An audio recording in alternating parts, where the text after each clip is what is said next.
Nearly 2 decades have passed since the war clouds first appeared over the Pacific and the United States was plunged into war with Japan.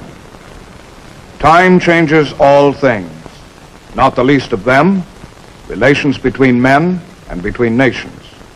Today, a peaceful and democratic Japan stands as a strong and close ally. But in 1941, under the firm grip of a militarist government, the Japanese were led into what was to be the most costly and tragic war in their history. Different from any conflict in our history, the Pacific War was waged on an ocean battleground for military bases, which only a short time earlier had been obscure and romantic islands few soldiers ever expected to see. Many were American possessions, and the United States Navy was there to keep the peace in that part of the world.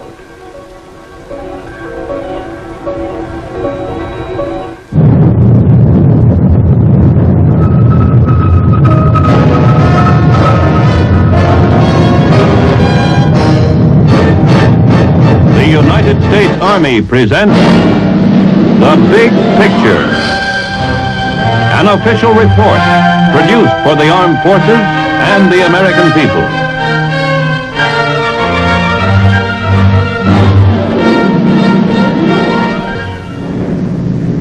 Yesterday, December 7th, 1941, a date which will live in infamy. The United States of America was suddenly and deliberately attacked by naval and air forces of the Empire of Japan. The United States was at peace with that nation, and at the solicitation of Japan was still in conversation with its governor and its emperor, looking toward the maintenance of peace in the Pacific. Japan has therefore undertaken a surprise offensive extending throughout the Pacific area. The facts of yesterday and today speak for themselves. The people of the United States have already formed their opinions and well understand the implications to the very life and safety of our nation. With confidence in our armed forces, with the unbounding determination of our people, we will gain the inevitable triumph, so help us God.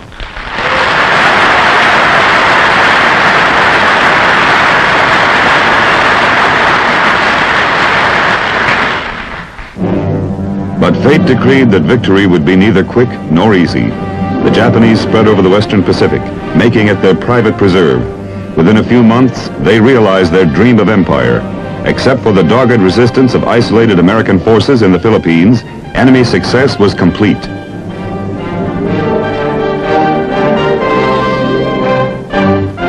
On April 9, 1942, outnumbered American soldiers surrendered on Bataan. The infamous death march that followed was a milestone in the history of man's inhumanity to man.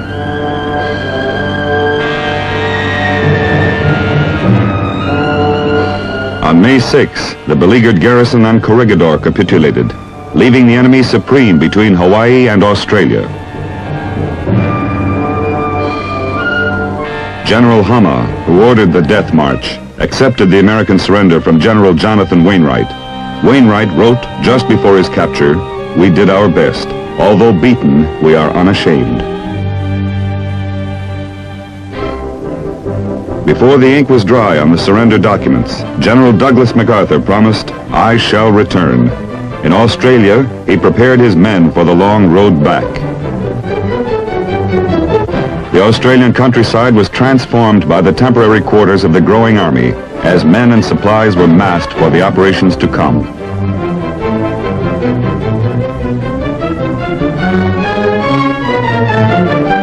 Meanwhile, we struck wherever and however we could.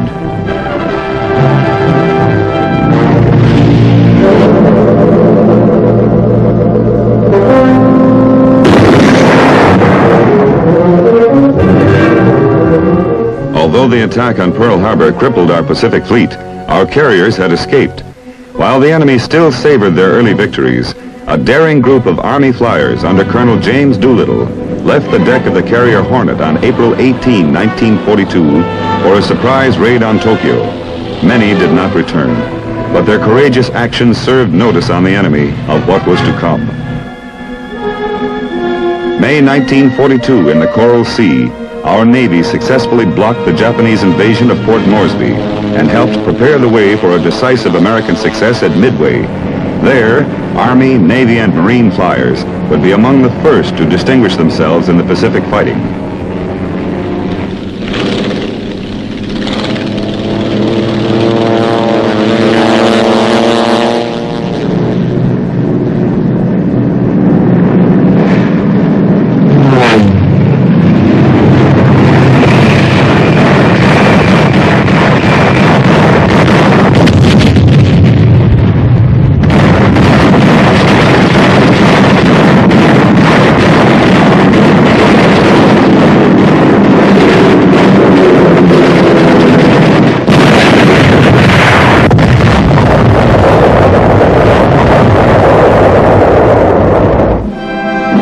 The strategy of the Pacific called for Admiral Nimitz to press westward from Pearl Harbor while General MacArthur's forces drove north and northwest from Australia.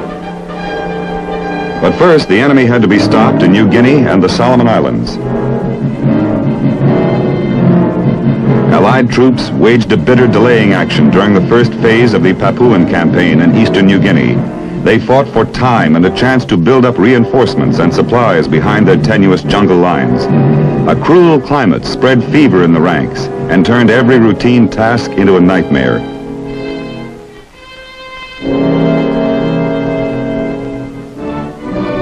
But the Allies held Port Moresby. Fresh troops poured in from Australia and the United States. Men of the 32nd and 41st Infantry Divisions, debarking at the port, faced one of the most arduous and critical campaigns of the early war. To speed the counterattack against the enemy, who had advanced to within 30 miles of Port Moresby, MacArthur flew troops over the rugged Owen Stanley Mountains to the fighting near Boona. Friendly, cooperative Papuan tribesmen made a large contribution to the campaign's success. Not only were they willing workmen, they also saved many American lives while serving as guides and scouts. While the Papuan campaign continued, an amphibious thrust got underway in the Solomon Islands. The enemy had begun construction of an airfield on Guadalcanal, from which planes would soon be able to attack our communications and supply lines across the South Pacific. Our mission was to take this field and the island. Initial enemy resistance on Guadalcanal was so light that landing forces quickly established a beachhead and prepared for advance through heavy jungle. The invasion force was confident after such an easy assault, and few expected the churning hell of enemy fire that was to come. Nor did any guess that it would require 6 months to subdue the island.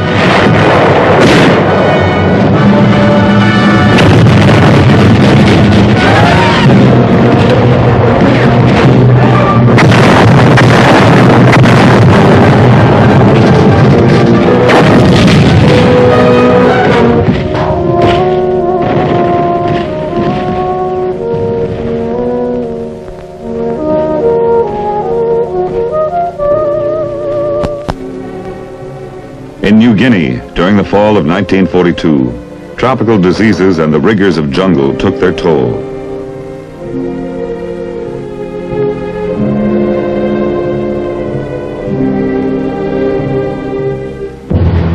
In tangled vines and shadowy growth, the Japanese waited, willing to sacrifice their lives rather than surrender.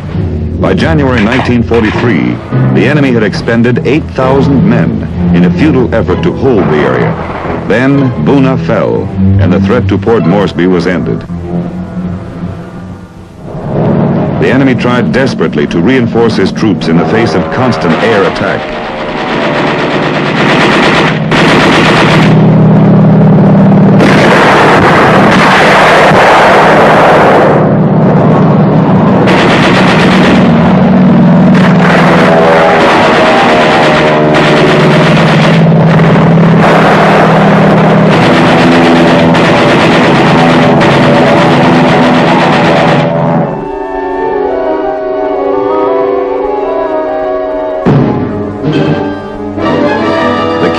of Japanese defenses in the South and Southwest Pacific was the base at Rabaul on the northeastern tip of New Britain.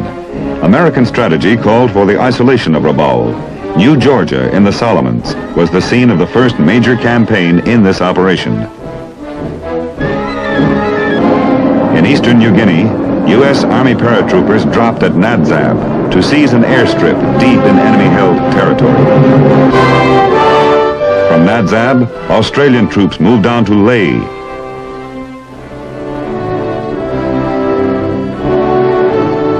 The Bougainville landings in the Solomons provided needed air bases for protection against enemy air attacks and gave us another air base along the road to Rabaul.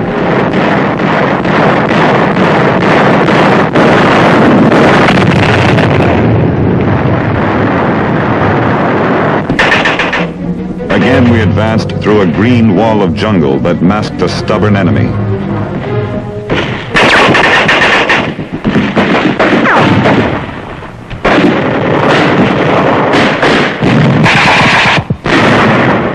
As Allied forces continued to fight and win, the myth of Japanese military superiority began to collapse. The enemy was tough, but he could be beaten.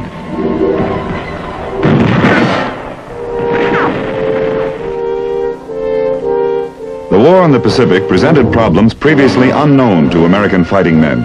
Small islands spread over a vast ocean, objectives often identifiable only on a combat map, the feeling of isolation, and the constant oppressive jungle, a formidable enemy itself.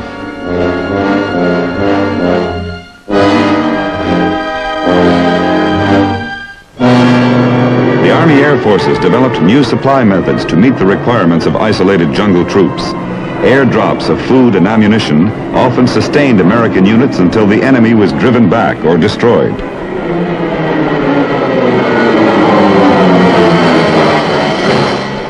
Airstrips were torn out of the unfriendly forest in record time. Fighter planes would be based on these fields less than 225 miles from Rabaul to escort our bombers on airstrikes over enemy objectives. The drive north gained momentum until our troops were ready for the assault on New Britain, the last step in the isolation of Rabaul.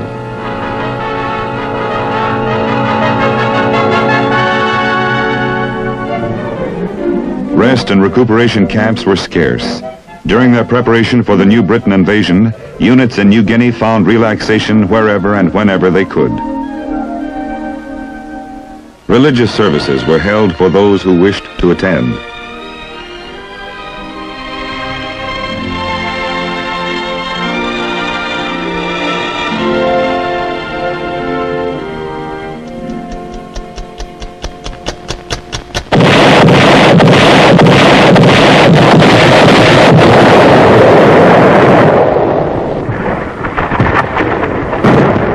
The landing craft that went in at Cape Gloucester found no beaches. The familiar jungle grew to the water's edge, abundant with swamps and tangled ridges. The smell of rotting vegetation carried far offshore. B-25s helped soften the landing area.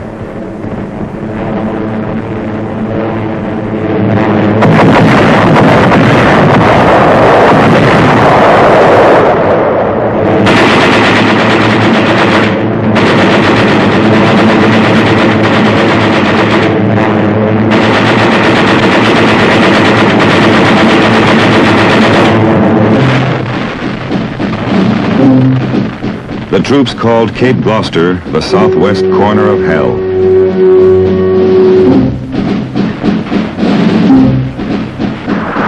Cavalry units that stormed the Arawe sector as infantry found themselves harassed by mud and mosquitoes as well as a hidden enemy.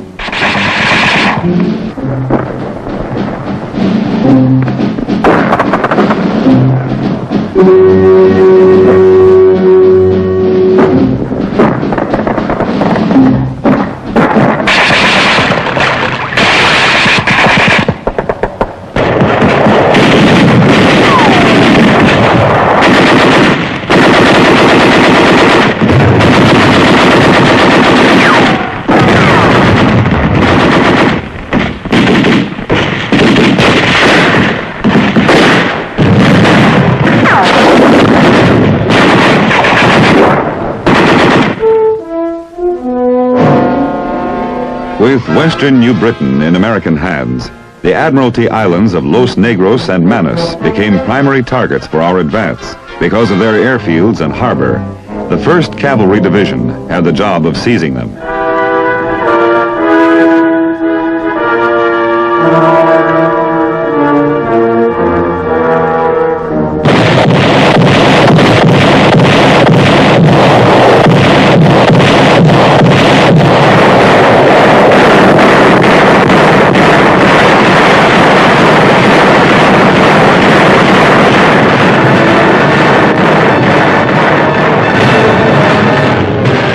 Initial enemy reaction at Los Negros was light, and the remainder of the 1st Cavalry Division came ashore.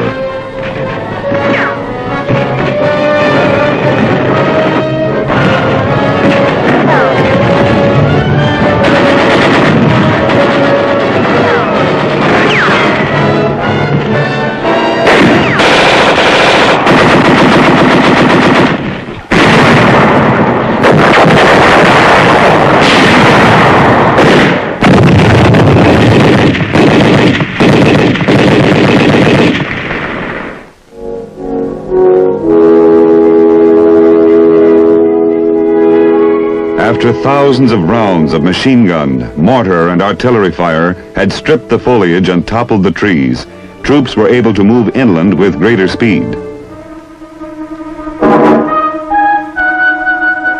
Enemy resistance increased as the campaign progressed. Still, the Admiralties were secured by early April 1944. This victory completed the isolation of Rabaul and immobilized more than 100,000 enemy troops for the duration of the war.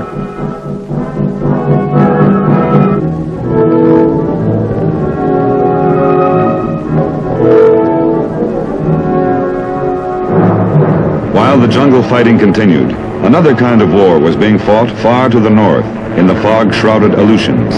In the spring and summer of 1943, the Japanese-held islands of Kiska and Attu were retaken after heavy bombing.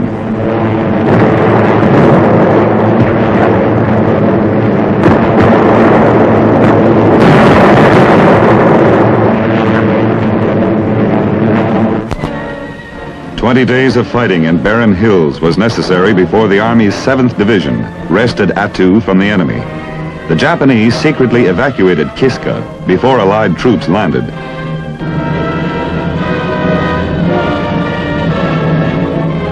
Abandoned enemy supplies gave Americans a surprising change from their own combat rations. In November 1943, Admiral Nimitz forces in the Central Pacific moved into the Gilberts against the islands of Macon and Tarawa.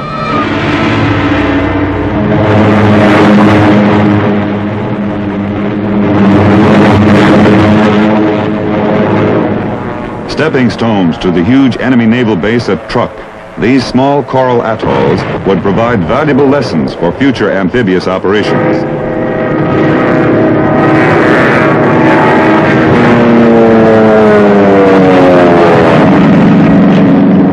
The job of taking Betio on Tarawa was given to the 2nd Marine Division. In 4 days of bloody fighting, these men earned 3,000 Purple Hearts.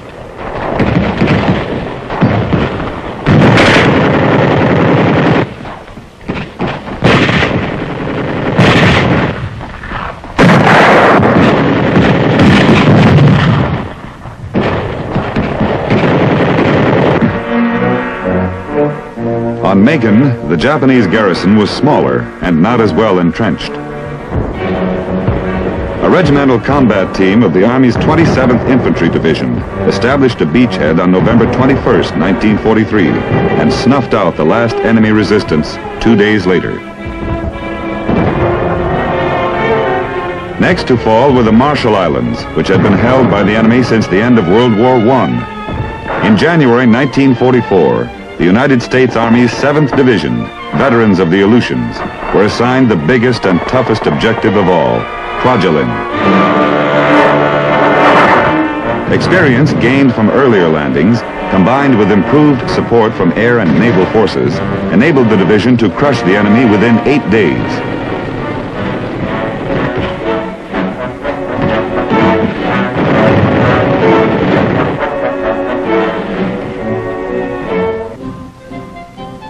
Admiral Nimitz and his staff arrived to inspect the island, they found that lessons learned at Tarawa had paid off. Enemy losses had been severe, our own relatively light.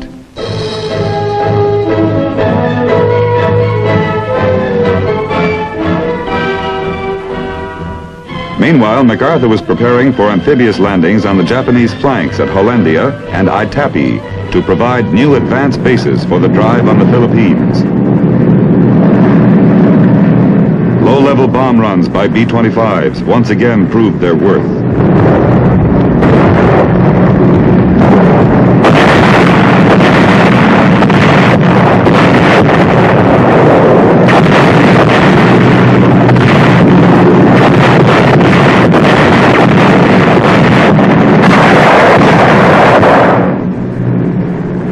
Three excellent enemy airfields at Hollandia were among our objectives. To take them, MacArthur would use the 41st Division, one of the toughest jungle outfits under his command. With them would fight a new division, the 24th. You're better physically, you're better mentally, you have better weapons, you're going to have better support, so that you're going to be able to lick him hands down when it comes to individual fighting. However, do not take him too lightly. The men were certain not to take him lightly. Briefings covered tactical aspects of the operations, including the treatment of prisoners. Now, when we get them, maybe that they will have gone for a long time without water, perhaps without food. All right, give them a drink of water if you like. Give them something to eat if you like. But don't give them cigarettes. Don't give them gum. Don't give them candy, if you have any. Treat them according to the rules of war, no less and no more. American forces again fought through steaming jungle to cut off 60,000 enemy soldiers to the east.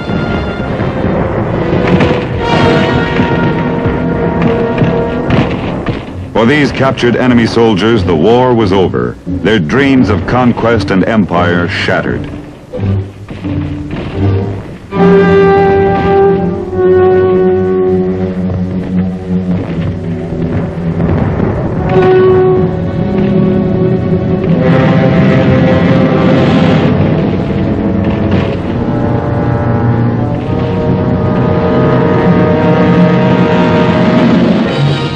The much-needed airfields around Hollandia were the big prizes.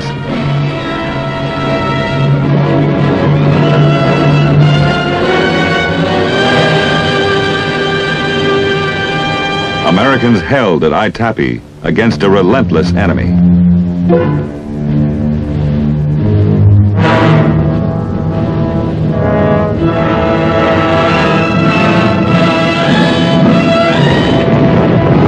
Then continued northwest along the coast to Wakdi Sarmi.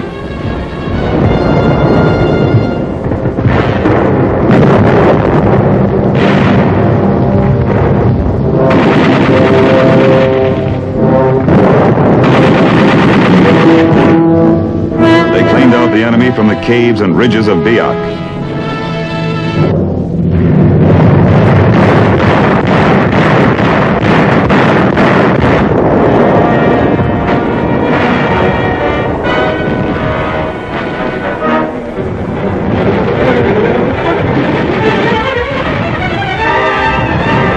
They secured Little Noomfor Island and moved on to the tip of New Guinea.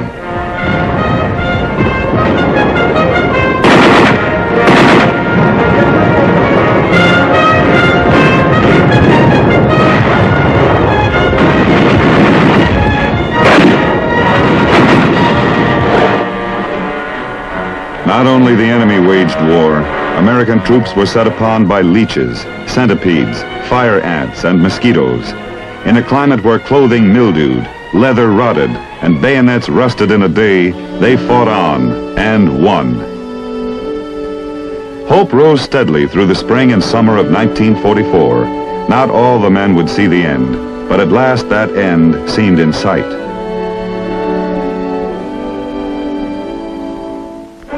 With the addition of new airfields, our planes were able to strike more often at the critical supply lines which supported far-flung enemy defenses.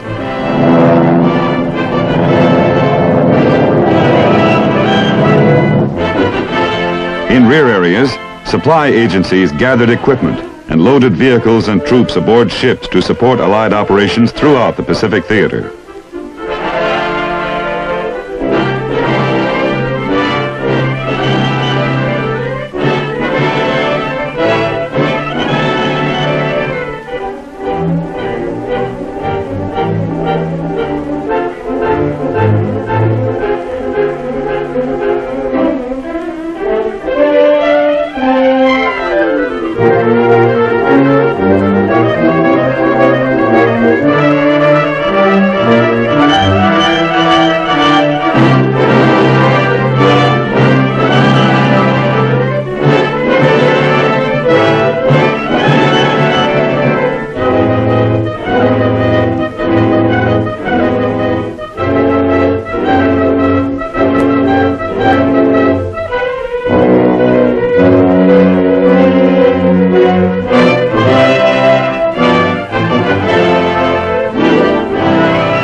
By the summer of 1944, General MacArthur's forces were ready to move on toward the Philippines, while Admiral Nimitz prepared for the early invasion of the Marianas. The inevitable triumph over Japan was still a year in the future, but the way was clearly marked.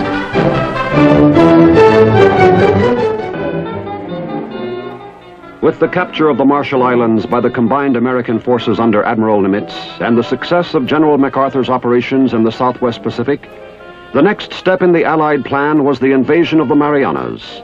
6 months ahead of schedule, Saipan and the Marianas became the target of 2 Marine divisions on June 15, 1944.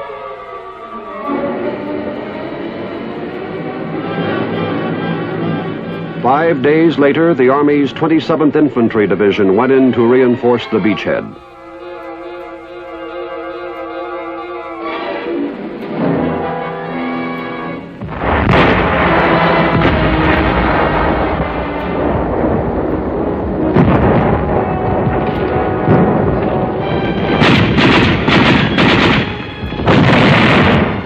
Enemy soldiers, refusing to surrender, holed up on hills and in caves. Many had to be blasted out.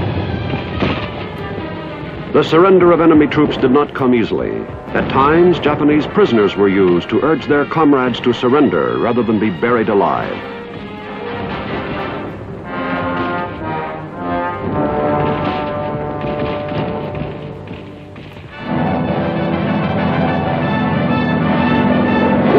Which the enemy had overrun early in the war, was pounded from the air and sea.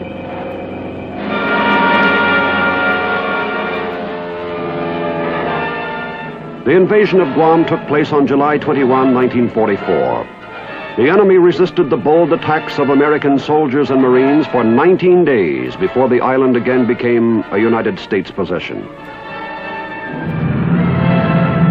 During the fighting in the Marianas, Army engineers and Navy Seabees had begun work on an extensive system of B-29 airfields. In November of 1944, the first B-29s from Saipan flew against Japan. Between Guam and the Philippines were the Palau Islands. In September of 1944, the 1st Marine Division pushed ashore on Peleliu. The Army's 81st Division landed on nearby Angar Island.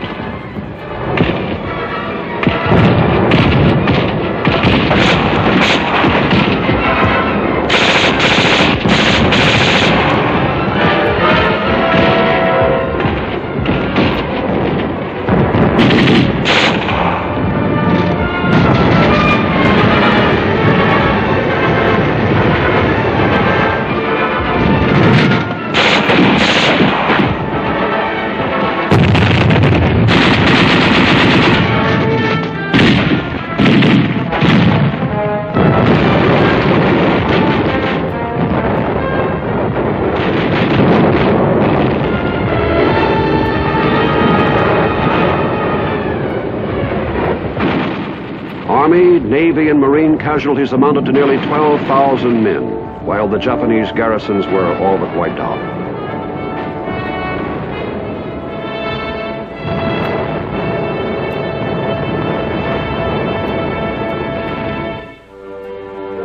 On the same day that Nimitz forces invaded the Palaus, MacArthur's troops, in a strategically converging attack, jumped from the western tip of New Guinea to Morotai Island.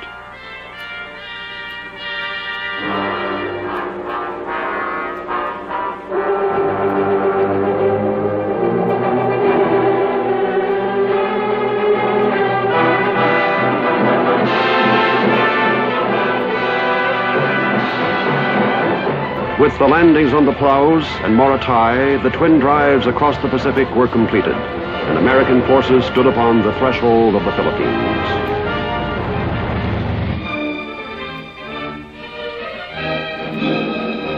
To the men who had carried the fight from Hawaii and Australia to the Palaus and Morotai, the Philippines had long stood as a symbol on which their determination and hopes had focused. We had lost those islands in the grim early days of the war, and with them we had lost military advantage and a measure of our self-confidence. Now, 3 years later, a large and powerful armada converged upon those islands 2 months ahead of the Allied schedule. Destination Leyte, purpose liberation. General MacArthur had promised to return, and return he did. On October 20, 1944, 4 American Army divisions stormed the Leyte beaches to begin one of the last great campaigns of the Pacific War. To intercept our invasion force and destroy the American 3rd and 7th fleets, the enemy divided the bulk of their ships into 3 sections and sent them toward Leyte. On October 25 and 26, the greatest naval battle in history took place, the Battle of Leyte Gulf.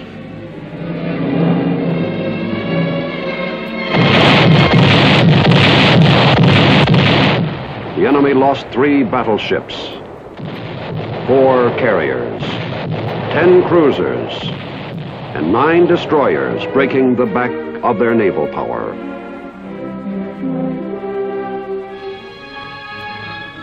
The fighting on Leyte reached a climax with an end run to the west coast at Ormoc. Leyte was ours by Christmas 1944.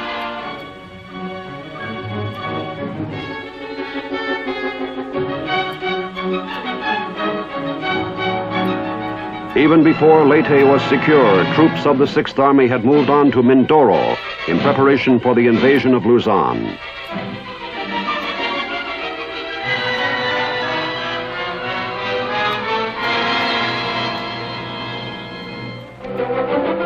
Then, on January 9, 1945, the 6th Army landed on the main island of Luzon. A people who had existed 3 years under enemy rule welcomed their liberators with unrestrained joy.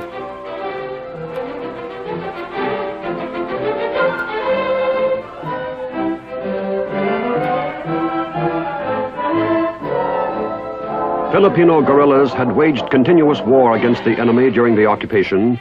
Now, armed and equipped as units of the new Philippine Army, they fought side by side with advancing Americans to drive the invader from their soil.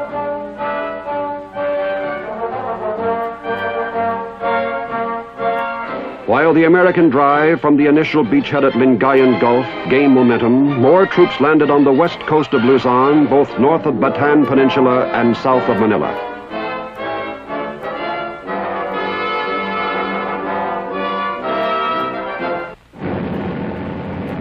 Enemy forces were concentrating their defenses in the rugged mountain terrain, and the task of routing them was exhausting and hazardous. I think they're going to be doing okay. They're flying down there at 20-degree azimuth, but they're doing okay. They're doing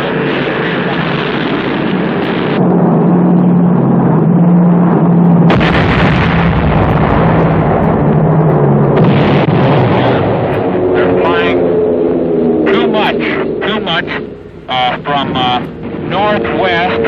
Too much from northwest to southeast. That is good. That is right on the ball.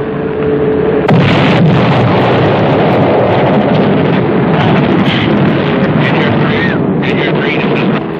Bombs. Very nicely placed.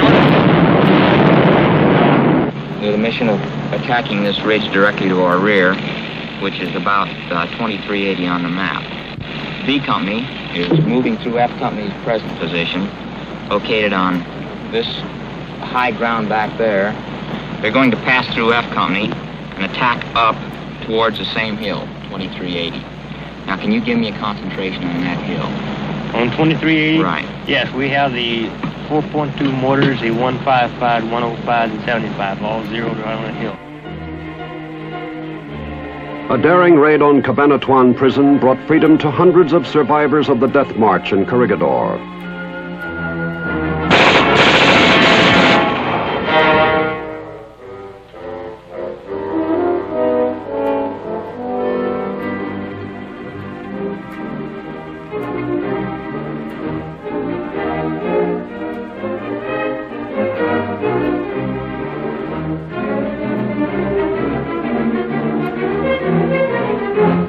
The push toward Manila went well as town after town fell to American soldiers.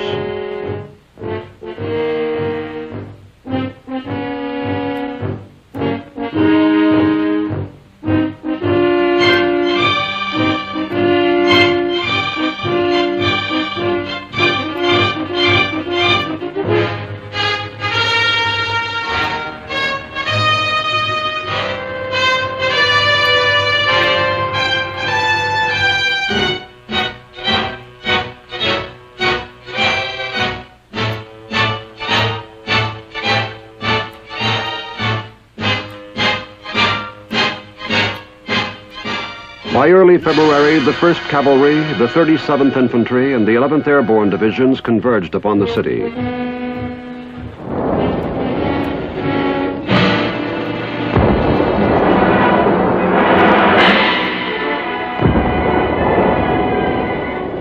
The enemy defended Manila, one building at a time.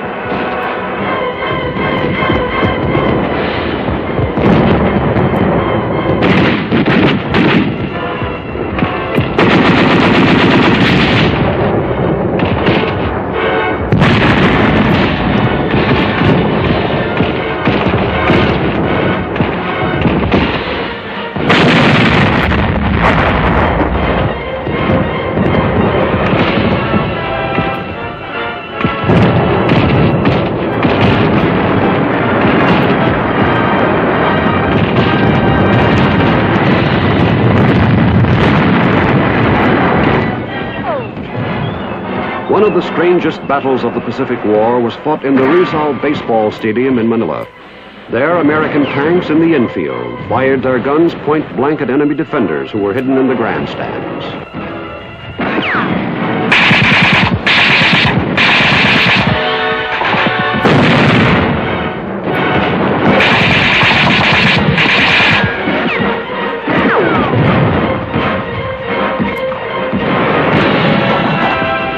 The climax came with an assault on Intramuros, the old Spanish-built walled city.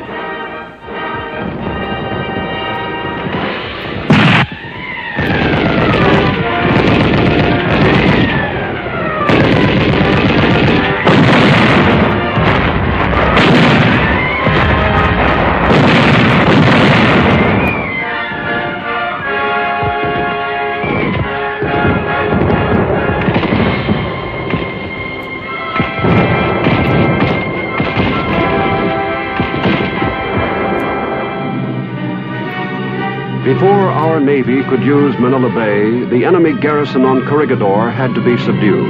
The 503rd Parachute Infantry dropped on the island February 16. With the help of amphibious elements from the 24th Division, the paratroopers took the heavily fortified position within 2 weeks.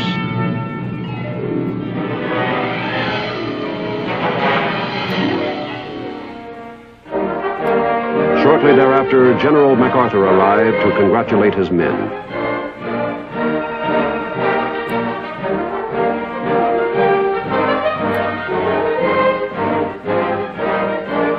After securing Manila and Manila Bay, the 6th Army had to clean up the rest of Luzon and rout the Japanese out of mountain strongholds into which they had retreated. In the mountains of northern Luzon, organized resistance continued until the end of the war.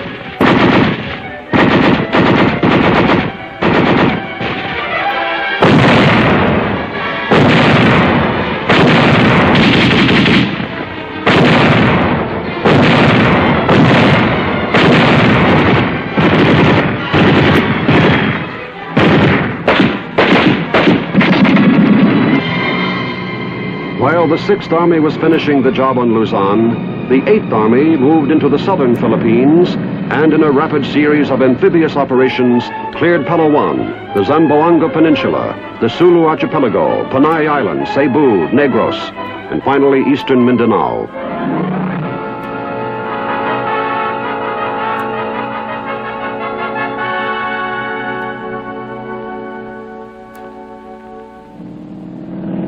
With the Luzon campaign well along, and following the seizure of Iwo Jima in February 1945, Nimitz prepared for the assault against Okinawa on April 1st, 1945.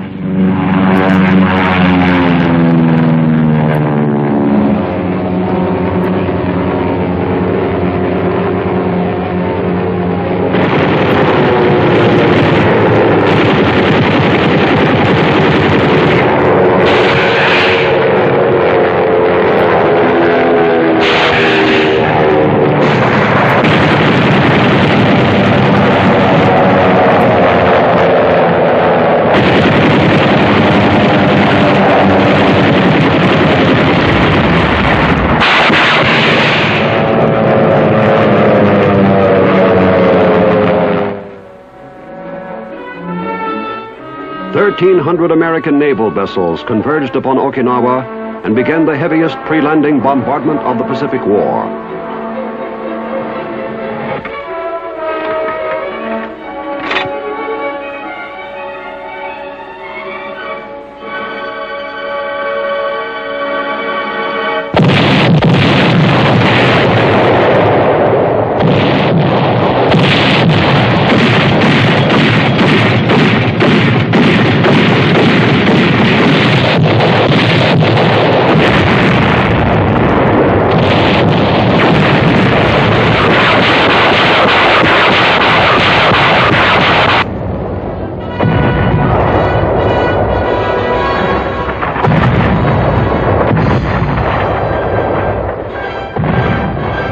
By 4 o'clock in the afternoon, 50,000 troops were ashore on an 8-mile beachhead, while the enemy played possum. On April 6th, Japanese pilots of the ill-famed Kamikaze Corps flew their suicide planes against our fleet.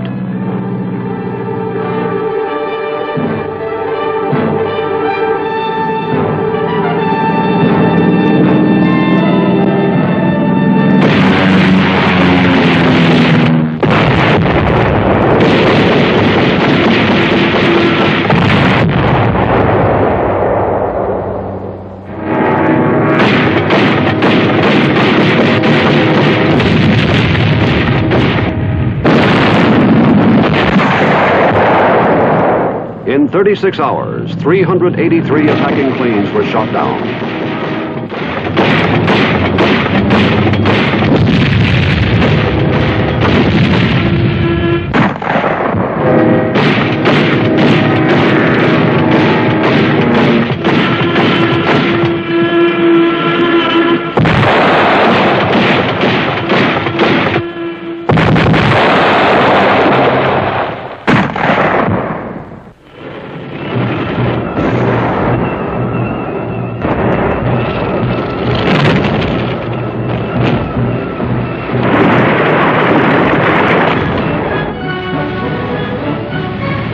On Okinawa, General Simon Bolivar Buckner's troops found northern resistance comparatively light, while the 10th Army in the south found some of the strongest resistance yet encountered in the Pacific.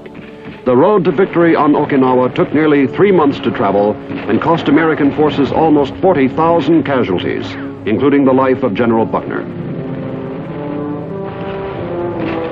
The Okinawa campaign had been a highly successful air, sea, and ground operation carried out under conditions favoring the enemy. We had now reached the doorstep of Japan. By the end of May 1945, with the European war over, American military power was supreme from California to the China coast. During the early summer months, the tempo of air attacks on the Japanese main islands was sharply increased. B-29s of the Army's Strategic Air Force, operating from bases in the Marianas, were averaging 1,200 sorties a week over enemy industrial targets.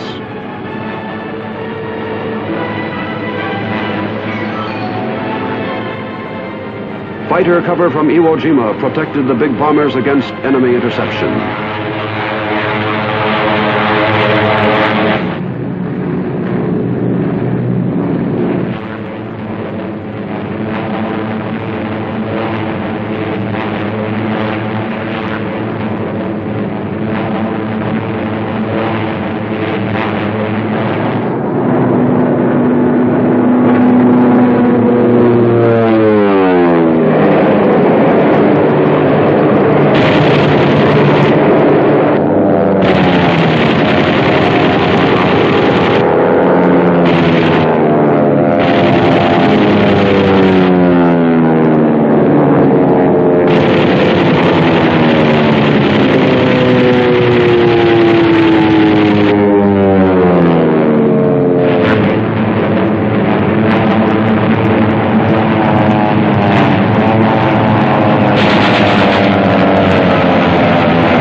On August 6th, the B-29, the Enola Gay, took off from Tinian Island and headed for the industrial city of Hiroshima.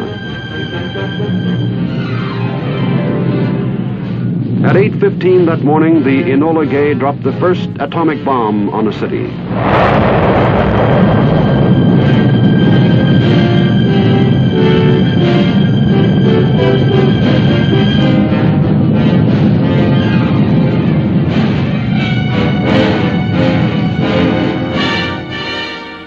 3 days later, the only other atomic weapon then in existence fell on Nagasaki, a nation that only a few years earlier had embarked upon a war to expand its empire, had reaped a bitter reward. Hiroshima and Nagasaki lay in ashes. A major portion of Japanese industry had been destroyed by the firebomb raids of our B-29s. Her mighty Navy and Air Force had been decimated, and the Imperial Army was a skeleton of its former self.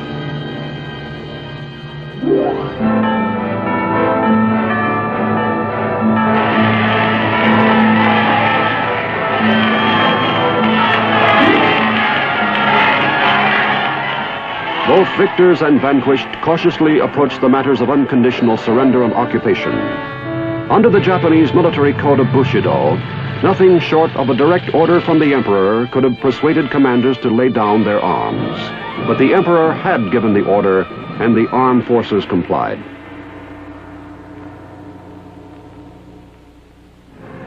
American troops quickly flew to airstrips that enemy fighter planes had been using only a few days before.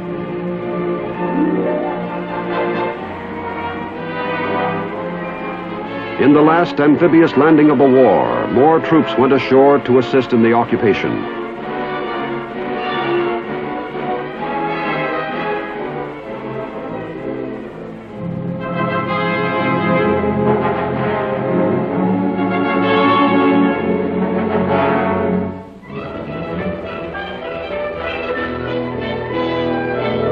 American military and naval personnel in Japanese prison camps were released.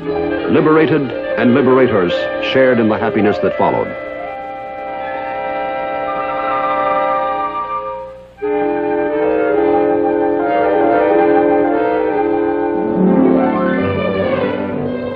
The Allied High Command estimated that more than 1 million casualties had been avoided when the Japanese capitulation canceled invasion plans.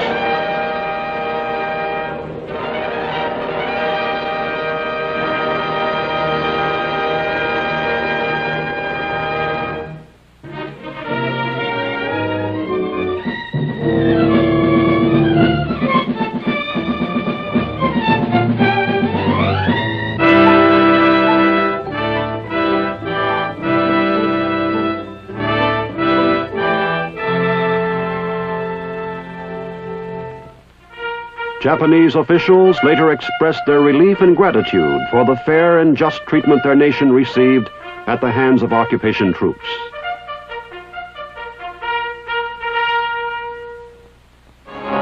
Although the warlords who had brought on the conflict were subsequently brought to trial, the Japanese people were permitted and even encouraged to make the quickest possible transition to useful, peaceful activity without American interference. Engineer units immediately pitched in to help rebuild what our bombers had destroyed. After years of propaganda and heavily censored news, a free press kept the Japanese people abreast of daily developments. From the first day of the occupation, American forces exerted every effort to gain Japanese cooperation. Aboard the battleship Missouri in Tokyo Bay on the morning of September 2, 1945, Allied military leaders assembled for the signing of the formal peace agreement with Japan. We are gathered here, representatives of the major warring powers, to conclude a solemn agreement whereby peace may be restored. The terms and conditions upon which surrender of the Japanese imperial forces is here to be given and accepted are contained in the instrument of surrender now before you. I now invite the representatives of the Emperor of Japan and the Japanese government and the Japanese Imperial General Headquarters to sign the instrument of surrender at the places indicated.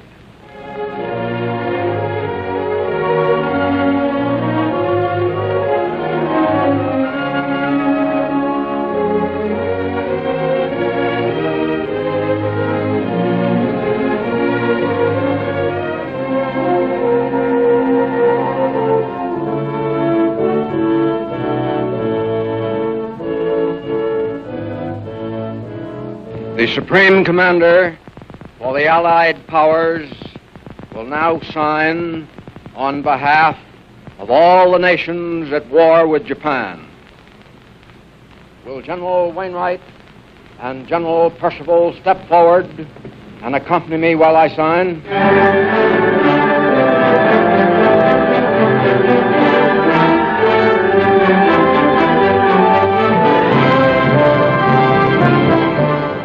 General MacArthur used 5 pens to sign the historic documents and presented the first to General Jonathan Wainwright.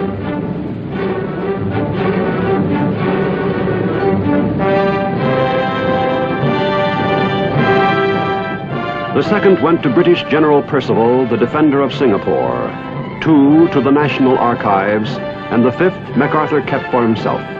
With the signing of the peace, which marked the end of World War II, General MacArthur said simply, "These proceedings are closed."